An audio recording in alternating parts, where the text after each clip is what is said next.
It's quite a rainy day here today in the cabin. I think that you're even gonna be able to pick up some of the rain that's going on as I'm doing this voiceover.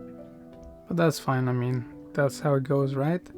We can't always control everything. And therefore, I didn't even think that I wanted to try to paint from indoors. I thought that I could do it, but it was kind of drizzling all the time.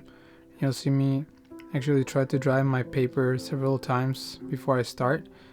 But yeah, I mean, it was quite a challenge because the paper was constantly wet, so there wasn't really much drying happening.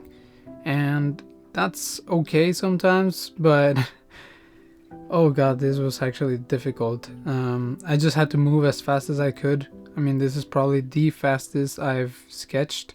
The whole video took around 10 minutes, and you're just gonna see it in less than 3. And you might be asking yourself, why didn't you just stay indoors and just paint from there? I did think about it, but I also thought that it would be kind of cool to get the same effect that I got yesterday when I had a little bit of drizzle on the paper. And today it was just way too much, and you can start seeing it right now on the top of my paper. And all throughout the painting it was just constant battle of wetness, so that's why I changed to the smaller brush really quickly and then just started to paint with as thick of a paint layer as I could.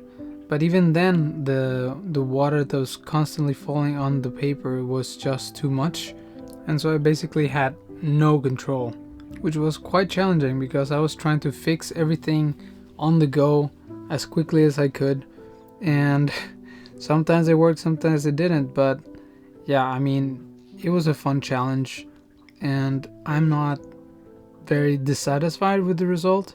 It is not the best composition, it's not the best painting I've done, but I definitely learned a lot. I mean, when do you ever go out to paint when it's actually raining? You never do that. And I think that I gained like some pretty pro skills today, maybe. Who knows? We'll see if that reflects on my painting later on. But for now, I think that this was quite a cool experience, and I might try it again, but next time I'll actually try to have an umbrella or something so I can manage how much water actually falls on my paper. If tomorrow is not so windy, I might try that. But at least for now, I am satisfied with today's painting. It was quite cool. It was quite challenging. I learned a lot. That's the sign of a good day. I hope that you enjoyed this video, and I'll see you tomorrow.